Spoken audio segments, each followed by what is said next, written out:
Здравствуйте, уважаемые слушатели. Я хотел бы, во-первых, поблагодарить вас за то, что вы нашли время и пришли сегодня сюда для того, чтобы послушать мою лекцию о состоянии здоровья якутян, о заболеваниях суставов. Почему сегодня в такой замечательный день действительно пришли послушать, когда лето, у нас и так лето короткое, а вы заинтересованные, значит, люди. И раз вы заинтересованные, значит, вы свое здоровье должны сохранять и приумножать. Иисус Христос и Всевышний дает все только тому, кто только к этому стремится. Если человек считает, что здоровье – это дар Божий, и ничего не делает для того, чтобы поддержать, он не прав. Человек постоянно должен укреплять свое здоровье и его приумножать. Как это можно сделать, я постараюсь вам коротко рассказать. Но хотел бы я начать с детских болезней, потому что у нас у всех есть дети, и мы должны их оберегать, потому что дети, они не критичны в своих поведениях. Ну и наиболее часто, что поражает детей у нас на севере, это ревматизм. Что такое ревматизм? Ревматизм – это заболевание, которое начинается после простуды. Это когда банальная ангина, на которая не пролеченная вовремя, приводит к тому, что данное заболевание приводит к развитию артрозов и пороков сердца. И вот что это такое ангина? Ангина – это воспаление миндалин, которые находятся в ротоглотке. Эти миндалины, воспаляясь, они способствуют тому, что происходит поражение суставов. Но здесь очень важную роль играет микроорганизм, то есть микроб, который попал в миндалин. И этот микроб называется бета-гемолитический стрептококк типа А. Этот стрептококк, поражая миндалины, вызывает лизис эритроцитов, то есть разрушение эритроцитов, поэтому дети такие говорят: ой, горло болит, у них температура бывает высокая поначалу. Но это типичная ангина, первая. И если ее не пролечить, она переходит в хронический танзилит. Этот микроб в лакунах миндалин глубоко прячется, его ничем невозможно прополоскать, его кроме как, если хорошенько пролечить, промыть в условиях специализированного отделения, тогда это все возможно. А если это мы не сделаем, то он постепенно переходит в хроническую форму, и этот микроб вызывает извращение иммунитета. Что это такое?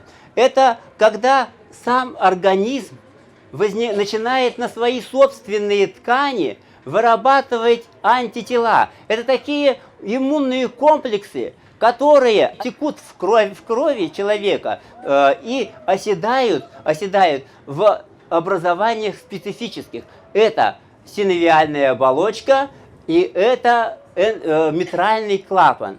Вот эти антитела поражают вот эти наиболее излюбленные локализации. И поэтому, если этот ребенок постоянно жалуется, когда у него болит горло, когда у него повышается температура, это когда в остром периоде, а в хроническом периоде температура может и не быть. Чаще всего это бывает в осенне-весенний период, когда дети ослабленные, когда недостаточно витамина, когда у нас мы не просмотрели и не одели детей вовремя, когда печку еще не затопили в городе, и мы не включили обогреватель, вот в это время иммунная система детского организма, она, к сожалению, несовершенна, и она начинает извращаться, и у нее появляются вот такие заболевания, как ревматизм. И вот что основное характерно для этого заболевания? Летучесть болей. То есть сначала болит одна ножка, ребенок говорит: ой, у меня ножка болит, начинает хромать, показывает то здесь, завтра в других местах. То есть это летучесть. то есть кратковременное поражение тех или иных суставов. Если мы не обратили внимания и ребенок продолжает жаловаться, то есть такое изречение, как ревматизм. Лижет суставы, а грызет сердце. Грызет сердце. Митральный порог начинает сужаться. И у ребенка появляются еще и сердечные проблемы. Таких детей, если мы вовремя не пролечим, то возможно развитие приобретенного порока сердца, который не подлежит оперативному лечению. А со стороны колена у таких детей возникает синовит. Что такое синовит? Это воспаление сустава. К чему приводит воспаление сустава? Воспаление приводит к тому, что ткань синовиальная начинает продуцировать много жидкости. А когда она начинает продуцировать много жидкости, то происходит нарушение питания хряща. Мы все знаем, мы любим есть мясо, кости, хорошо грызем и правильно делаем.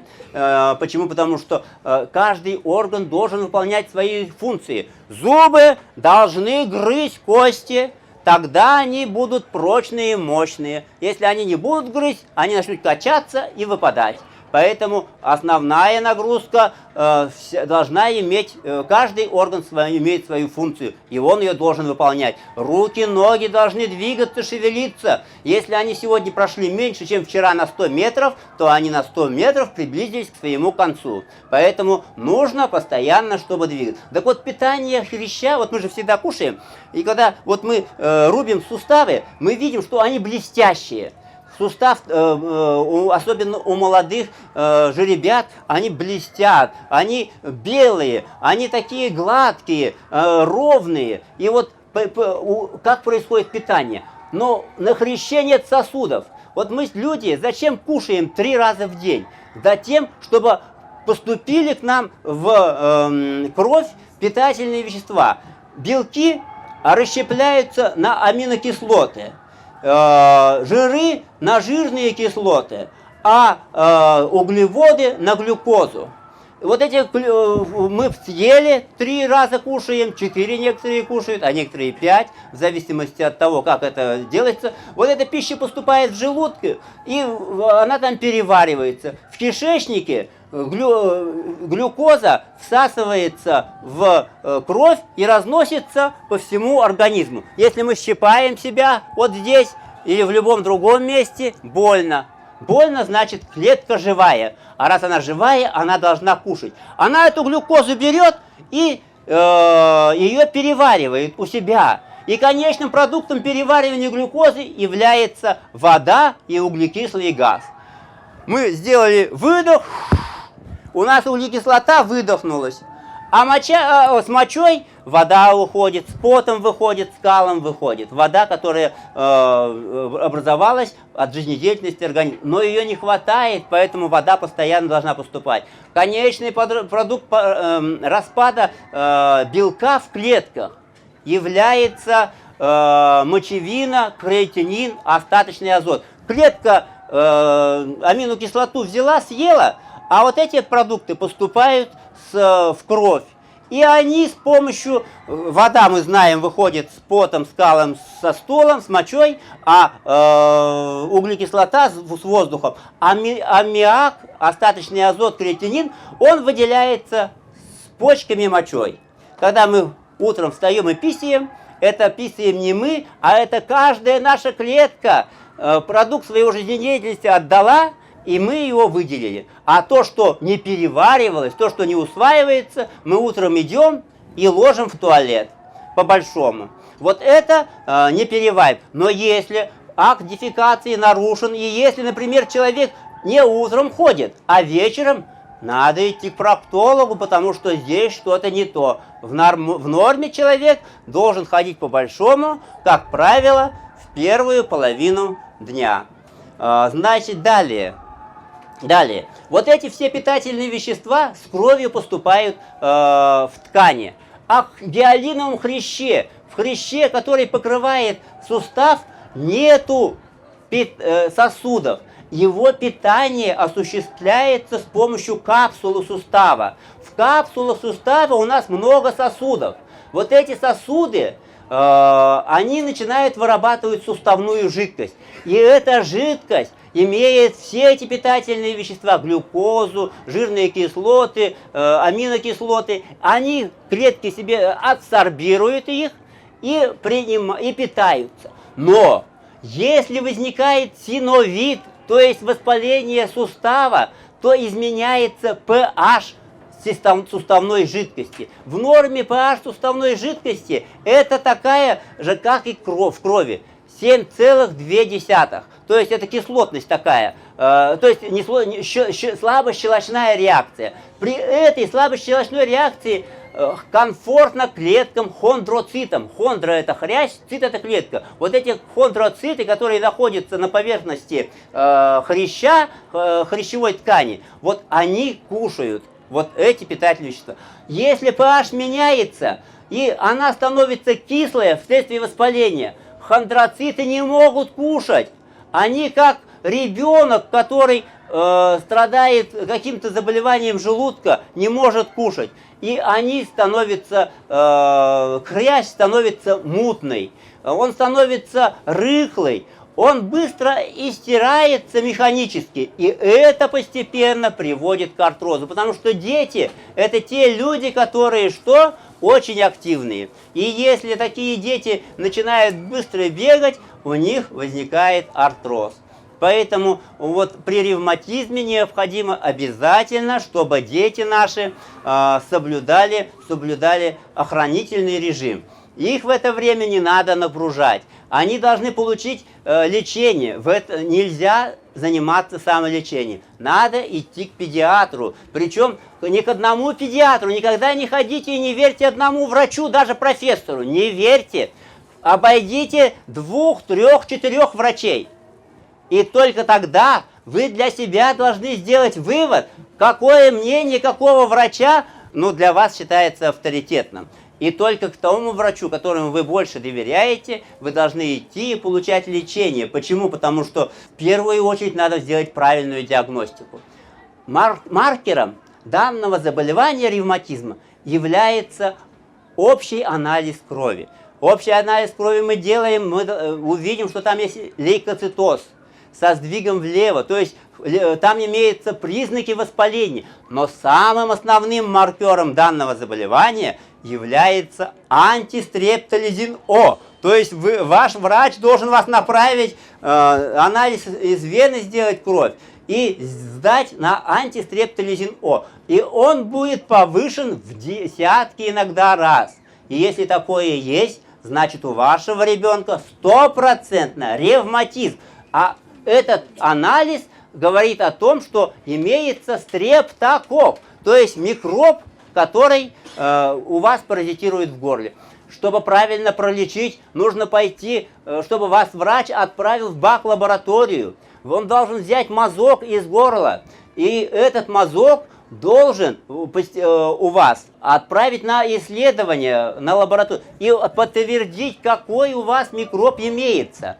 Если микроб у вас стрептококк, то 100% у вас ревматизм. В лаборатории вам дадут, какой микроб и какие антибиотики он не любит. Нужно назначить те антибиотики, которые этот микроб не любит. И вот эти антибиотики необходимо назначать для того, чтобы правильно пролечить больного, чтобы убить все эти микробы и чтобы повысить иммунитет ребенка. Нужно назначить препараты, повышающие иммунитет ребенка. Это основное, что нужно сдать о ревматизме. Почему? Потому что это наиболее частая причина, которая в дальнейшем приводит к артрозам, и дети вырастают, приходят от детских травматологов, от педиатров к взрослым травматологам, к терапевтам, и они уже страдают артрозами.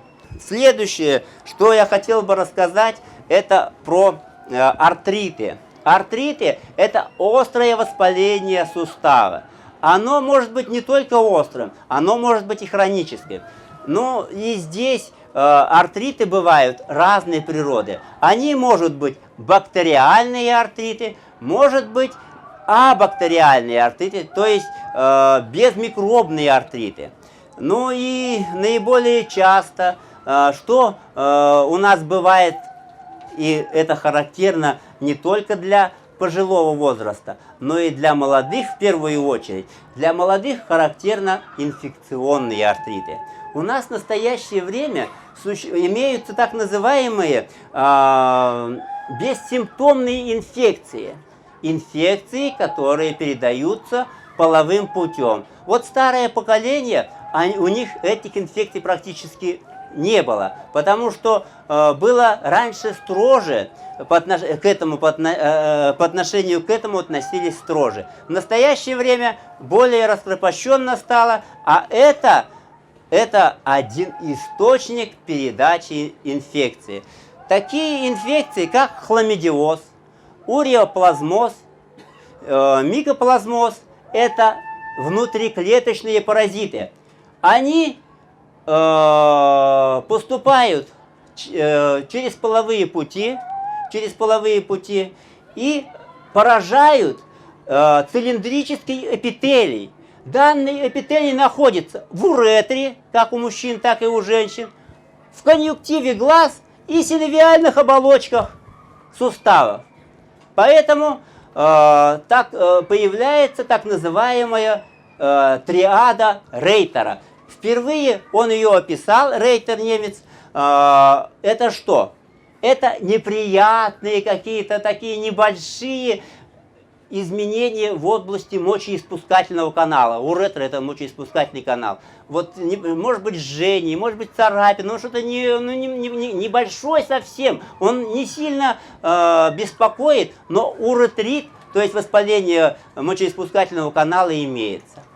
Постепенно поражаются через током крови, инфекция распространяется, поражается глаза. Вот второй симптом – это беспричинное слезотечение. Вдруг ни с того ни с сего бежит слеза из глаза. Но у пожилых это понятно. У них забивается канал, который соединяет глаз с носом в норме. А у молодых, если такое бывает, то это признак второго симптома, который описал Рейтер. И третий симптом – это воспаление сустава. Вот если вот эта триада имеется, триада Рейтера, это практически стопроцентно ЗППП, то есть хламидиоз, уреоплазмоз или микоплазмоз, которые передаются половым путем. И они поражают вот эти цилиндрические эпителии.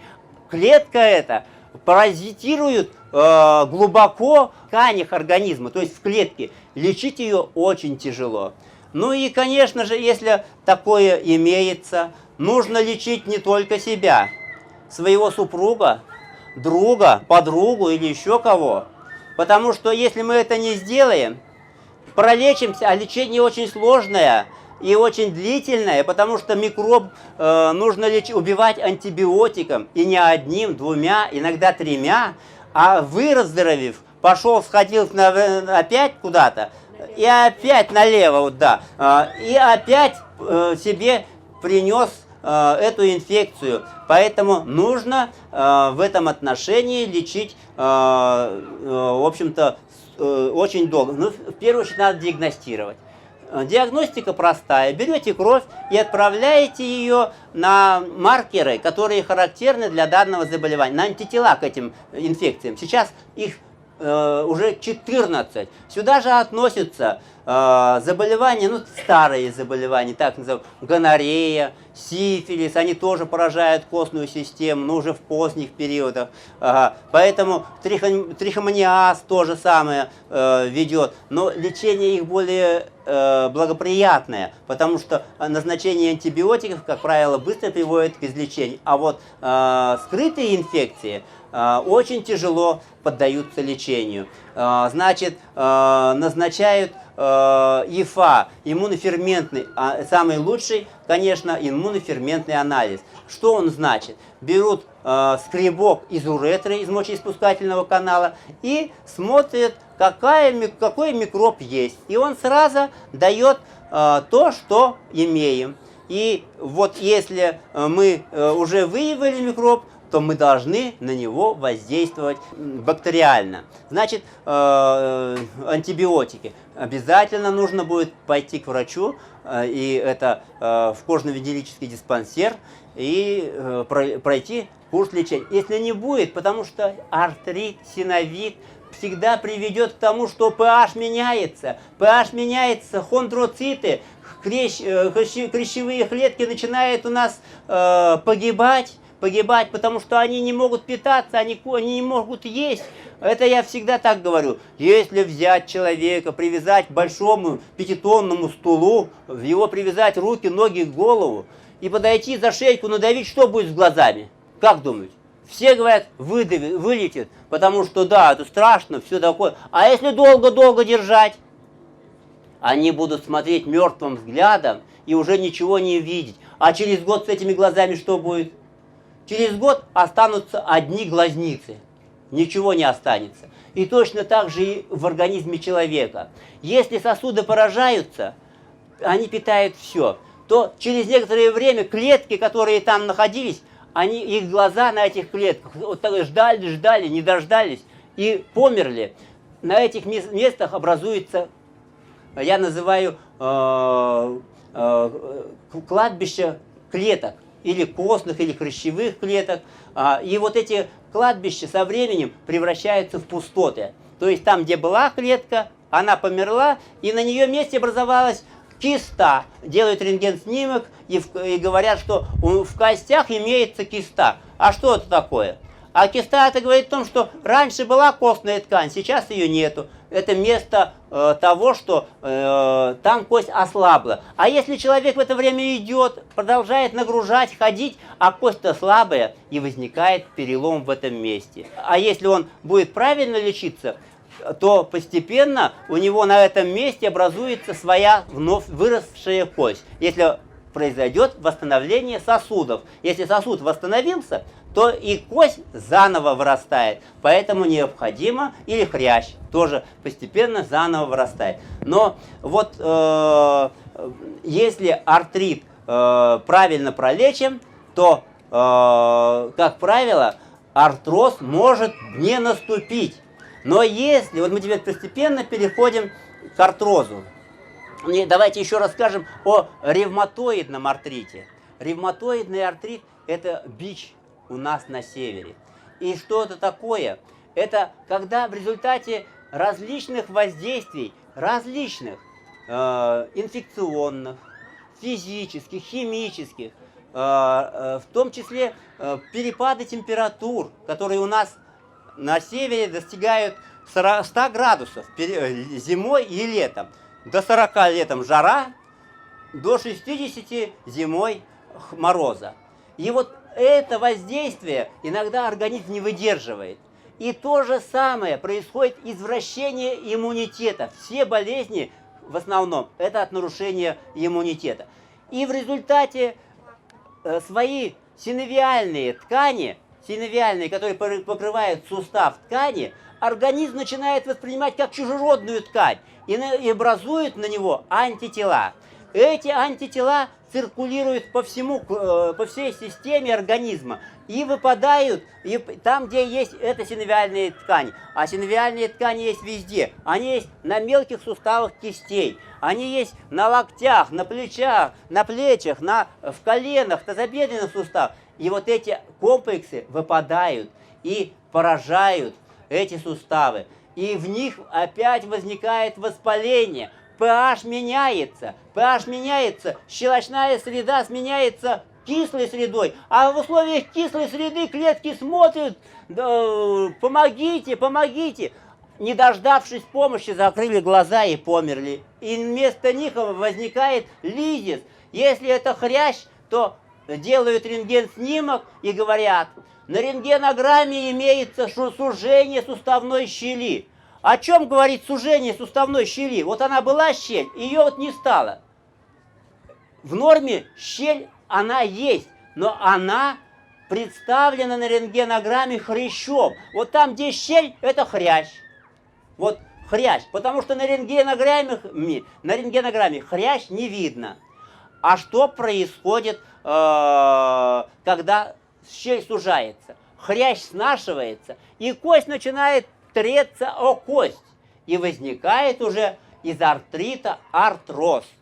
Если артрит можно вылечить, то артроз вылечить невозможно. И вот все назначают при артрозах какие-то лекарственные средства. Я считаю, и вот говорят, вот там в Китае появился профессор, который собрал кучу трав и этими травами лечит артрозы. Я говорю, покажите мне артроз 4-й стадии, который он лечил, и который у которого не стало артроза на рентгенограмме. Вот ни один, никто мне еще пока не показал. 4-я стадия, когда костные разрастания, когда уже костные кисты, когда все есть, а такого я еще не знаю. Так вот, это, мы немножко уже, я перепрыгнул к артрозам, но хотел бы еще рассказать про ревматоидный артрит, потому что это бич у нас. А в Америке, в Канаде его уже сейчас научились и в развитых странах лечить. И значит, вот эти иммунные комплексы, они образуются и поражают сначала мелкие суставы. Пальцы становятся опухшие, проксимальные и межфаланговые суставы, отечные. И они начинают деформироваться, появляются боли в других суставах. Вот если на этой стадии обратиться к ревматологу, и он вас правильно отправит на исследование, маркером данного заболевания является ревматический фактор. И если он у вас есть, то ревматоидный артрит 100%. Но в половине случаев он возникает в запущенных, в поздних стадиях заболевания. И ревматоидный артрит, он поражает еще не только суставы, иногда он поражает почки, он иногда поражает печень, внутренние органы, тогда возникает так называемая смешанная фаза заболевания, и тогда уже лечение еще сложнее. Так вот, если ревматоидный фактор есть, и если начальная стадия заболевания, и если организм молодой, надо срочно идти к ревматологу. Почему? Потому что он вам назначит цитостатики, это такие средства, которые поглощают иммунитет, а также иммуномодуляторы. Иммуномодуляторы в настоящее время, слава богу, и появились у нас в республике, но их мало. Это те средства типа Маптера и другие препараты. Они стоят, их лечение за 1 год стоит 1 миллион рублей. У кого такие есть деньги? Ни у кого. Поэтому в настоящее время есть программа ВМП, высокотехнологическая медицинская помощь, и она начала оказываться у нас, слава богу. Не только операции лечат суставы, это крайняя мера, когда лечат суставы операции. Это тот больной, который запустил себя уже. Некогда, уже все, бесполезно. Там только... А вот те молодые, они должны бороться за себя и получать, добиваться, чтобы вам назначили вот эту консервативную терапию, чтобы она не довела до артроза. Потому что артроз, я как вам сказал, вот в моем понятии, он не лечится. Хотя и говорят, лечат, я не видел такого. Я говорю, это шарлатан, врач, или он не знает, он двоечник. Поэтому он вам говорит, что он лечит. Ага, вот я не знаю. А артриты лечат, потому что остановив на данной фазе заболевания, восстановив pH-среду, мы улучшаем кровообращение, питание хряща, и он восстанавливается. И вот это лечение, слава богу, у нас появилось, высокотехнологическое медицинское оказание помощи у ревматоидных больных, и необходимо это активно воспользоваться, добиваться. Почему? Потому что если вам скажут, у нас квот нету, значит, надо найти здесь, в другом месте, отправить в Москву заявку. Сейчас я говорю как, если раньше была, это чья нога? Не моя нога, это была государственная нога, советская нога была. А сейчас это чья нога? Нашему государству она нужна? Нет, даже родственникам не всем нужна. Это моя нога. Хочу, ношу ее, наберу в руках и ношу, если не могу что-то делать. Поэтому, понимаете, вот сейчас жизнь стала такая, что нужно будет обязательно своим здоровьем заниматься самим. И вот, когда вам говорят «нет» чего-то, это не значит, что вообще его нет. Это значит, только здесь его нет. Значит, надо искать не здесь, а где-то в другом месте. Я всем своим пациентам говорю, если мы вам не можем что-то сделать, идите в Минздрав. Минздрав не может вам помочь, идите к президенту нашему. Наш президент не может, обращайтесь к Путину. Вот как раз 15-го будет открытый эфир. Так что, ну понимаете как, только так за свое здоровье в настоящее время надо бороться. Бог, оно дает только здоровье тем, кто научился трудиться, кто научился заниматься здоровым образом жизни и его преумножать. Значит, ну это вот про ревматоидный артрит. Ревматоидный артрит коротко я рассказал. Теперь вы знаете, что надо делать, но нужно уметь выбивать квоты, особенно молодым людям, потому что у нас молодые чаще всего им заболевают от 20 до 30 лет, а потом, если уже появились признаки у более пожилого возраста, то, конечно, из-за того, что квот мало, могут не дать, но надо стараться их выбивать. Значит, артроз. Артроз, что это такое? Это деформация сустава. Существуют разные причины артроза, но наиболее частая причина является травма. И артриты, которые нелеченые, переходят в состояние артроза. Что происходит в данном случае? В данном случае артроз, он может быть дегенеративно-дистрофический. Это наш артроз. Артроз наших людей. Я всегда вот говорю, взять молодую, симпатичную, красивую девушку, а потом ее старую бабушку. У девушки ладошку между коленками просунуть что? Практически невозможно. А у старой бабушки у нее свободно проходят 2 кулака. Поэтому что здесь? Травмы никогда не было, а это появилось. Это связано с тем, что мы живем на севере, где у нас 9 месяцев чего? Зимы, а 3 месяца лета. Вот Дора Михайловна Кривошапкина, я об этом уже говорил раньше, провела исследование. Она взяла детей, одних и тех же, и посмотрела у них содержание витамина D3 и препарата кальция в крови в декабре месяце и в июле, в конце июня месяца, через 6 месяцев. Так в декабре содержание в крови витамина D3 и препарата кальция находились летом, в июне, на высокой границе нормы. А зимой, в декабре, на низкой границе нормы и ниже нормы. А к чему приводит? Вот кто принимает витамин D3? Вот кто? Из вас меньше половины. Но вы знаете, практически все принимают у нас кто? Малыши. Потому что педиатр говорит, надо лечить что? Рахит. Профилактику рахита.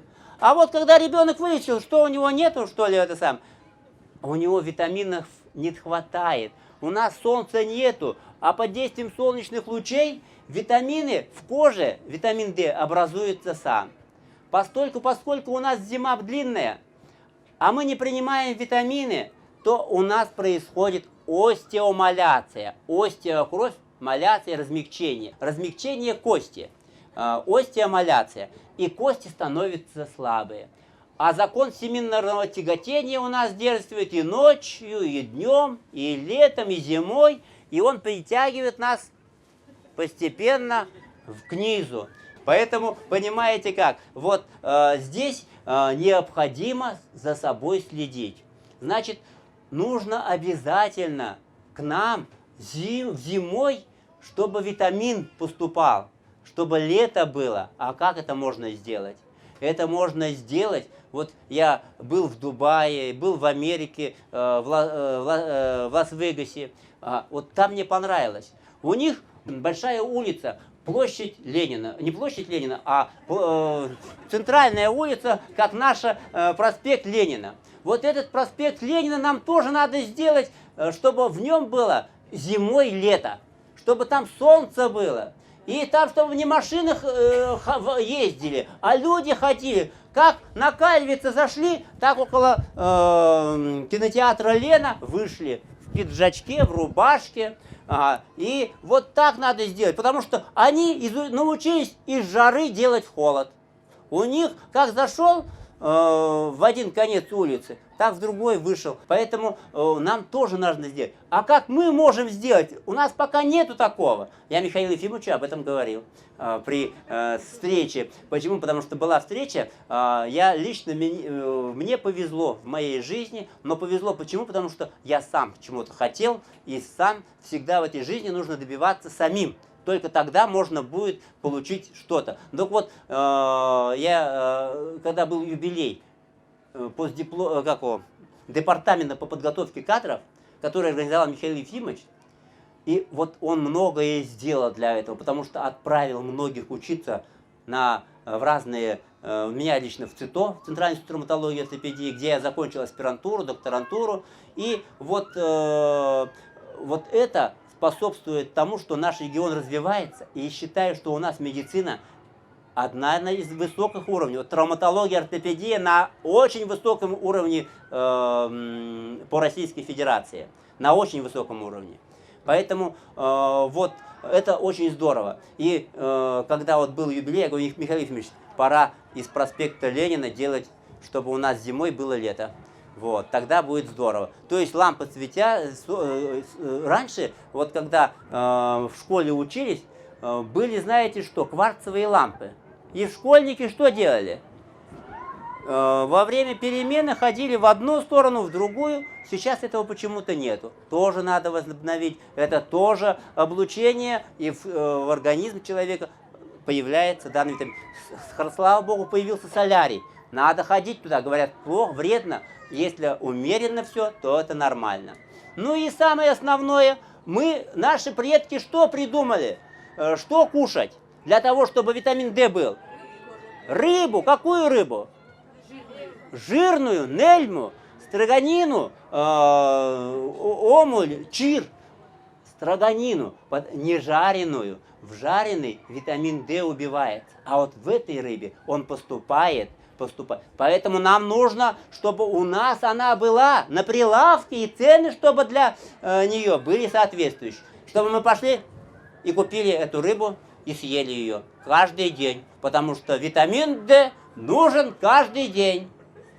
И еще что? Ну, нету возможности. Но остается таблетки. Придется пить таблетки. Что?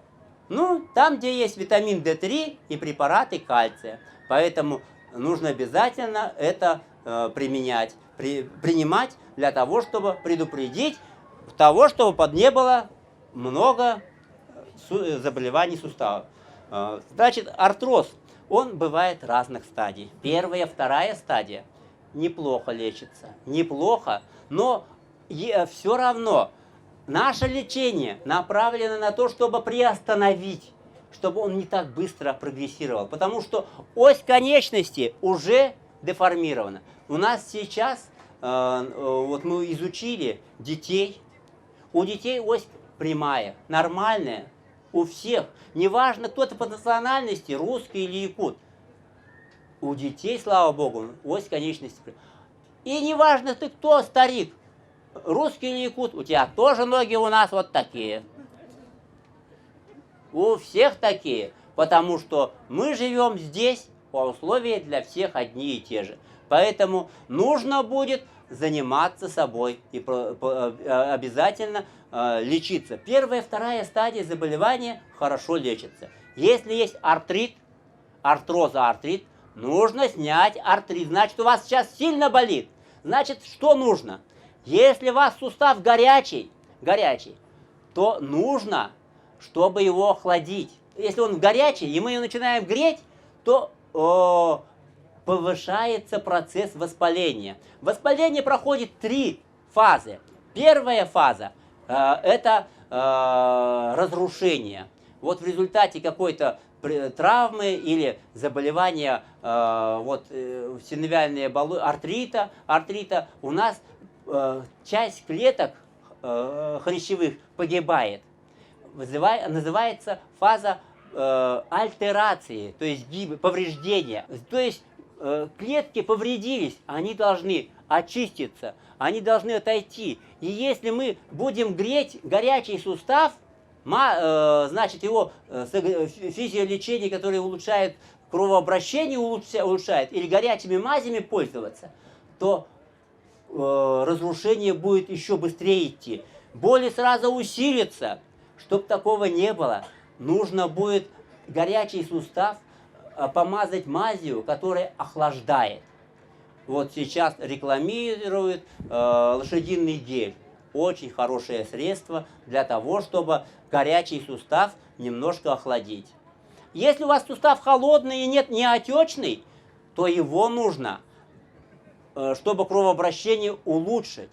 Тогда нужно мазать мазью, которая согревает, греет. Массажировать нужно. Если сустав отечный, массажировать не надо. Потому что нужно, наоборот, постараться обездвижить.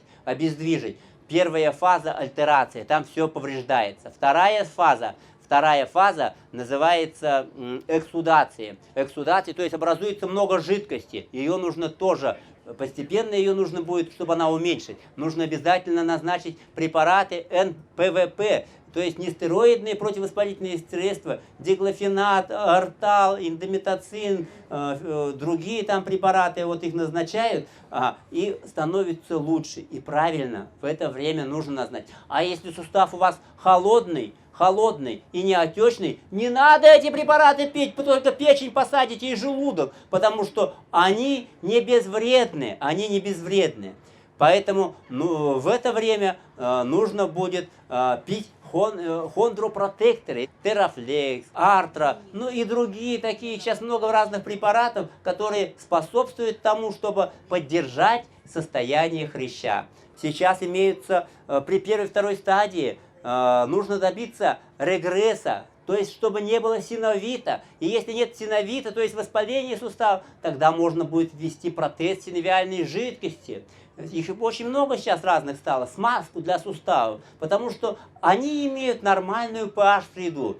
Форматрон, астенил и другие препараты вводят внутрисуставно один раз в неделю, 2-3 раза. Некоторые, сейчас уже есть одна доза введения препарата. Это нужно? Нужно, но это нужно на первой и второй стадии заболевания. Третья, четвертая стадия заболевания – это уже бесполезно, потому что сустав уже деформирован. Деформация уже серьезная. Здесь серьезно. При третьей и четвертой стадии заболевания, я говорю, это уже просто деньги выбросить, они дорогие, на ветер. Не нужно этого делать. Здесь уже нужно решать вопрос от операции. Если вторая, третья стадия, переходная стадия, да, мы здесь оперируем. И что мы делаем? Вот при первой и второй стадии мы стали делать операции. Ноги начали стали такие быть. Перегрузка где? Перегрузка внутри. У всех болит где? Вот здесь внутри. Чтобы не болело, что делаем? Ломаем кость и исправляем. И ось конечности становится прямая. И человек ходит, нагрузка не здесь, а на этот мышцелок, на наружный мышцелок. И боли проходят. Лет 10-15 он на своей ноге будет гулять, танцевать, плясать и качественно жить. Это хорошо? Конечно, хорошо. Но заболевание артроза уже не остановить. Но он может быть и больше, чем в это время. Поэтому мы сейчас эти операции стали делать активно. Вот это первая, вторая стадия заболевания. Третья стадия заболевания, когда мы делаем одновременно артроскопическую санацию сустава. Что это такое? Мы сейчас, слава богу, у нас есть все практически для того, чтобы санировать сустав. Прокол, делаем 2 прокола и с помощью артроскопической стойки смотрим сустав изнутри. Здорово! Предел мечтаний было раньше, лет 20 назад, а теперь это молодые доктора наши. Я вам честно скажу, эту операцию делаю очень долго. А молодые доктора за 15 минут ее все делают, потому что они уже набили руку, поехали, мы их отправили, они поехали, съездили, научились и свободно владеют этой техникой. Почему? Потому что там нужно смотреть в обратном изображении. Но привыкают и очень хорошо делают. Санация суставов. Вошли, посмотрели, есть краевые разрастания, есть специальный инструмент, который эти разрастания раз почистил.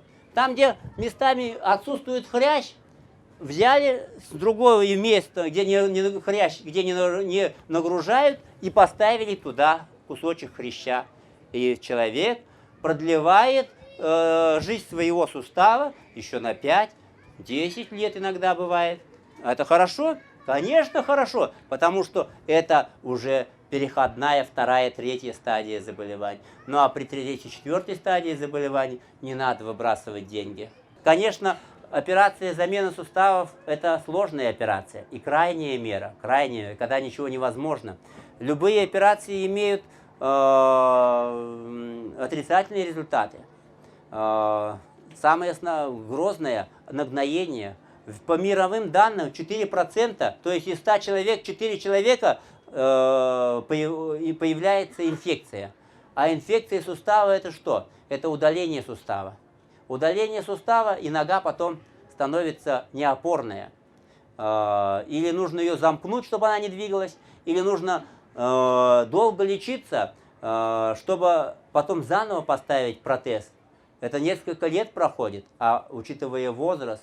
И вот у нас тоже, мы сейчас стали много оперировать. В этом году у нас планируется замена 500 операций. В прошлом году у нас был плохой год, потому что нам выделили всего денег на 150 операций. А в этом году 500. И поэтому на будущий год еще будет, говорят, больше, потому что нуждающихся больше. В прошлом году за пределы выехало 300 человек. В этом году 200, и мы 500 еще будем оперировать. Почему? Потому что люди хотят ехать к нам. Вот многие приехали с институтов, это Новосибирск, Барнаул, Москва, Санкт-Петербург. Они отмечают, что у нас отношения намного лучше. Почему? Потому что у них действует система совершенно другая. Например, в Новосибирске пришел, обследует один врач, госпитализирует второй врач, оперирует третий врач. На третьи сутки выписывают, на четвертые сутки он поступает в другую больницу, через 5 суток у него снимают швы и отправляют домой. Нагноилось у 2 пациентов. Сюда они приехали, мы их отправили туда. Одну там взяли, пролечили, а вторую сказали, у вас все нормально, отправили сюда. А у нее здесь опять нагноение. Опять она говорит, я уже туда не поеду. Я, говорит, хочу у вас лечиться. Вот недавно к нам поступила, и вот целая проблема, когда лечить чужих пациентов. Потому что потом тебе скажут, ты же вот там намудрил. Поэтому я говорю, лучше всего лечиться всего у тех, кто тебя оперировал. А я вообще сейчас считаю, необходимо, чтобы больного лечил один врач.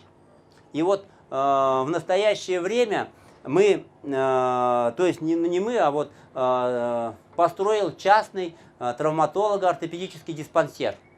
Сейчас документы в Роспотребнадзоре. Думаю, что скоро откроем диспансер, чтобы один врач лечил одного пациента. Тогда врач, когда к нему пациент приходит, он будет что делать? Он будет стараться, чтобы пациент быстрее выздоровел, чтобы пациенту было хорошо. А как это сделать? В настоящее время в травмпункте идут в травмпункт, там лечатся. Травмпункт отправляет в РБ-2, взрослых я имею в виду. В РБ-2 взрослые наши что делают? Оперируются. Потом идут куда? Опять в травмпункт. А из травмпункта их отправляют к хирургу по месту жительства. И врач, который оперировал, больного не видит. А я предлагаю, чтобы врач, который оперировал пациента, приходил в определенные часы в травмпункт, когда и больной по интернету к нему записывался на прием, и чтобы 5 человек записалось, в какие-то часы он там есть, в эти часы он приходит, смотрит данных пациентов, говорит им, что нужно делать, тогда он будет заинтересован в своем результате. И больной будет стараться, чтобы попасть лично к нему. Это же правильно. Правильно. Вот это я хотел вам рассказать по заболеваниям суставов.